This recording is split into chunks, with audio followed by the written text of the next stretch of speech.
Hi, and welcome to this week's edition of Tech Takeaways. So on this week's show, we're lucky enough to have with us yet another guest. But before we get to him, let's introduce my co-hosts. As always, Jason and Wayne. Hi, chaps. How you doing? Hi. Yeah, great. Hi. Thanks. Yeah, well, nice to have you. Thanks for coming. It's always a joy. You're welcome. But on this week's show, and this is going to be first of a special two-parter, we're joined by our special guest from Sophos, Jon Hope. Hi, Jon. How you doing? I'm really well, thank you very much indeed. I'm super excited to be at an actual podcast studio as well. I'm no stranger to podcasting, but it's generally in my home office, so this is great. It's very exciting. Well, we were discussing earlier on about how normally you do these things in your bedroom, and then thought it was safe not to talk about what you do in your bedroom. Probably for the best. We felt that was better. So, but no, Jon, great to have you with us today. And so, maybe before we get started, why don't you, for the audience, introduce yourself, tell us a little bit about what you do. Sure thing. So my name's Jon Hope. I'm Senior Technology Evangelist at Sophos. I've been at Sophos since 2011. Done lots of different jobs during that time. And my current role is all about public speaking, letting people know the best practices around cybersecurity, and obviously talking about some of the things that we do in terms of products and services at Sophos. That's handy, and that you left out appearing on podcasts in professional podcast environments like this. Indeed, I'll add that to the list. Yeah, get that on the CV. So, why don't we just jump into the topic? And Wayne, we often what we try to do with the shows is kind of get the educating Wayne version of the show together. So why don't we start with maybe some questions you've got around cybersecurity and maybe the kind of the current landscape and current threats. We always kind of try and refer back to the discovery calls that we've had over the past couple of weeks. So a topic for me anyway is resource. Is one of the hot things that we're finding out now. So quite a few discovery calls we've had over the past 2 or 3 weeks has been about the resource available to deal with cyber incidents and any advice that we can share with people. So that's probably a good starting point. So is that something that you're seeing a lot of, and how are you seeing the organisations as trying to deal with that problem? Yeah, it certainly is something we see a lot of. There are so many facets and attributes to cybersecurity that it's really difficult to be on top of all of those disciplines proactively. Never mind if an incident occurs and then all of a sudden you've got to start thinking about how you restore, how you get back up and running. That's when you really need as many boots on the ground as possible. So yeah, resources are a perpetual challenge. And there's no organisation I can think of that has a surplus of highly trained cybersecurity professionals that are just sitting around waiting for an attack to kick off. That's just not the reality. And if we did know who we are, we'd all be giving them a shout. So that surplus of security professionals you've got, any chance we could borrow some? Yeah. And maybe, we can...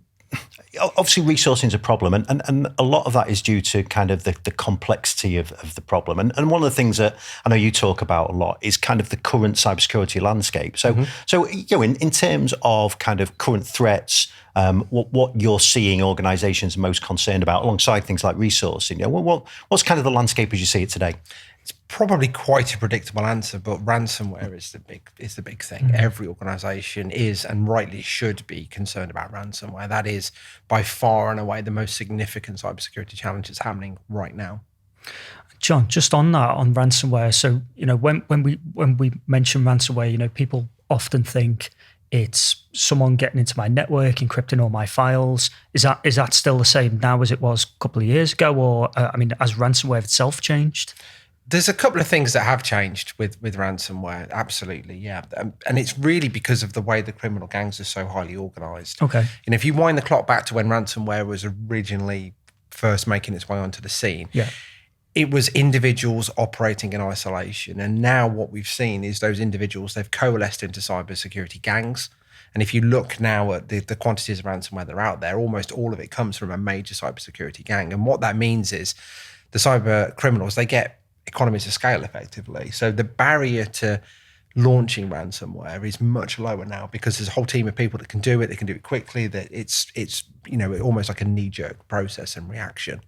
And that has the net effect that all of a sudden ransomware is not an enterprise problem anymore, And there is an element of bias that I think we all have in our heads because you look in the media and you see major corporations getting hit by ransomware, but actually a lot of the time it's small individual organizations that are they're not headline grabbers, but they're getting hit because now the cybercriminals can do it, and the cost of doing it is much lower. The cybercriminals are motivated by return on investment in the same way that legitimate businesses are. They look at what is my likely return versus how much effort do I have to put in to launch the attack. And yeah, the criminal gangs coalescing into groups like that has really lowered that barrier. So there's your one significant change.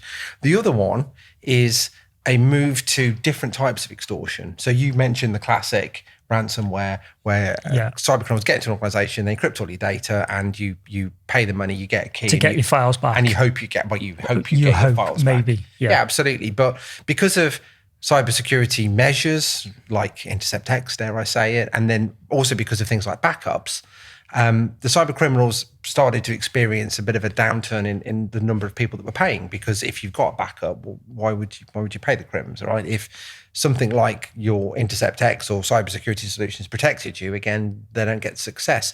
So what we've started to see is a trend of double extortion attacks.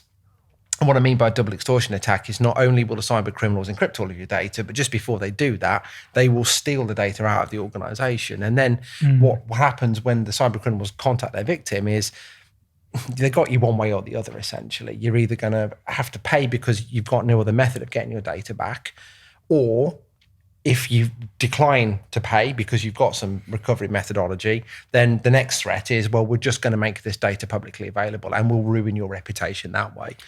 And obviously backup is no mitigation against that problem. So that's becoming increasingly common. In fact, about a third of attacks now that have that kind of double extortion element. And do you see, not you personally, but does Sophos see, I was going to use the phrase happy ending, but maybe not. But there's no happy ending when it comes to ransomware. But if people pay, do organisations recover their files, or is this just a start of a cycle that never ends? Because I think you've mentioned it before at one of the events, they're on the suckers list. Yeah, absolutely. So it's difficult to answer that concisely, but I'll do my best. So do you get your data back is the first question. The answer to that is in most cases, you will get some data back. The cybercriminal model relies on getting data back to the victim. Otherwise, if the word got out that you weren't going to get your data back anyway, then who would pay and why would you pay? Yeah. But the reality is that criminals will invest more effort in learning how to encrypt the data than they will on how to put it back again. So you're never realistically going to get all of your data back because that's not where the focus is at. In terms of whether you should pay, whether it's a quick win, interestingly, you will typically recover much faster by using a backup, and you will typically halve the cost of a ransomware incident if you've got a decent backup.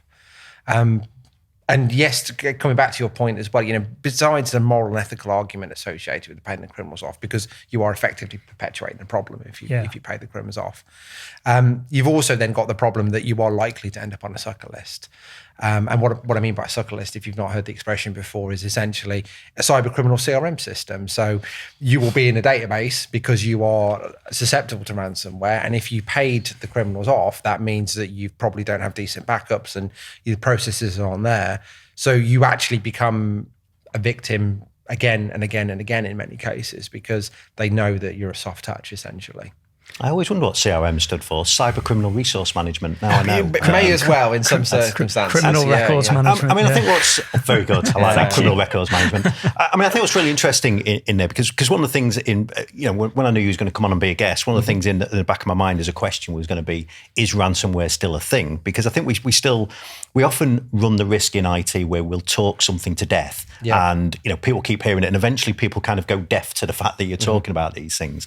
And it's interesting that what a multifaceted problem this is in terms of it's not just data getting encrypted, as Jason said before, and as you were saying, it's not just that, it's the fact that it's getting done, it's getting extorted. There's professional gangs at the end of that. And I know you've shared some great stories before about how these gangs are able to spend time doing reconnaissance across an environment and then using the information they've learned there, that when companies are trying to negotiate some kind of settlement, are using information they found to get an idea. Oh, yeah. So, but looking at this kind of multifaceted problem, what are the kind of areas that organizations are struggling with when it comes to dealing with ransomware? What are the kind of potential ransomware attack vectors that people should know about, and how are organizations dealing with it? Okay, so there's essentially, if you boil it all down, there's really two methods of attacks, just holistically speaking, but specifically with ransomware, I guess the two elements are the human element, so the people problem, and then the technology problem. And at the moment, from memory, most ransomware is still associated with a technology problem. And that's generally a vulnerability. So the organization hasn't applied a patch, they haven't put the right security measures in place, cybercriminals find a loophole and they're in. But the human element is the one that I find really interesting, because as we get better at defending organizations, and as technology goes further and further, all of a sudden the human being is now the really interesting vector. Okay, because we're all, ultimately speaking, emotional beings. And if you apply the right amount of pressure or you create the right context, people will do the craziest of things. All right. So the social engineering aspect becomes really key. And if you can exploit the vulnerabilities in the human, then that's another way of getting into the organization. And I guess they're potentially the easier targets, aren't they? Kind of vulnerabilities and breaching some kind of software and the security that goes with it must be often so much harder than breaching the human element, which is why we still see phishing attacks as such a prevalent attack vector. Absolutely, yeah. So you can, in an ideal world, you would do patching, right? And there's a technology measure that solves that problem if you've got the time to apply it. That's a whole other conversation. But the humans, unfortunately, it's not like the Matrix. You don't want to have USB sockets on the back, and we can't download information into people to tell them not to do stuff. So training them is really challenging. And the problem is that you need to do consistent training, because the crims have, if you think about the basic scams, they've moved on massively, right? There used to be a time where you'd get an email saying you've got a rich uncle and they've passed away and give me your bank details, I'll give you 5 million. And you've all smiled there because that's not a reality. We've all received that email. Yeah, I think. Exactly. Yeah, and that doesn't, obviously that approach doesn't work anymore. Yeah. But now I've sent that email. But, did it work? Yeah. We've still not been paid. No. But it's quite interesting that though, isn't it? Because when you look at trying to breach a technology, it can be quite a technical thing. Mm-hmm. Hacking. We see it on the films, and there's PowerShell script running everywhere, and you look at it and you think, well, that takes a certain skill set. Mm-hmm. But being able to craft an email that tricks someone into doing something, it's a different skill set. It's probably not as difficult as the technology side. I'm not sure, not necessarily as difficult, but it's definitely set different disciplines. And we know a lot about cyber criminal organizations and their structure, thanks to Conti essentially falling apart and having a very public disagreement, and all that information came out about how they're structured. And they do actually have different departments. So you've got your social engineering department. So this is the criminal gangs that go out and do ransomware. Mm-hmm. They're structured exactly like an organization, right? Absolutely, yeah. Okay. So you've got different groups or even different gangs that specialize in different areas, and there is definitely a social engineering department. And what they would be doing is looking online, trying to work out who's a good victim, what's the structure of the organization, who's in charge, and then finding as much as they can about that person and their reality, so that it can create a phishing attack that fits their reality, right? So simple example, the CEO plays golf at the local golf club, and we're going to create an email from We got one yesterday from FD sending me an email saying it was an email from Phil to me, talking about the bank balance and cash flow, and kind of like they have to be watching what we're doing to kind of, the link and the dots, aren't they, essentially? Or AI is maybe. Doing their homework. That's a whole other conversation in itself. But at the moment, the vast majority of that is where the cyber criminals are effectively, they call it open source reconnaissance or open source intelligence. And that's a euphemistic way of saying they're essentially stalking you. So, the audience should be quite mindful about the things that you put online, because every scrap of information you put out there could be used against you. And that could be really innocent things, like if you create a job advert on LinkedIn because you need a new person in your IT department, if you say I need skills in this type of server and we're running SQL version blah blah blah blah blah, what you're effectively doing is giving the criminals a hit list, because you've just told them what you've got in your organization, right? And you wouldn't necessarily join the dots together and think, actually I'm exposing the organization to a vulnerability. But there's a prime example.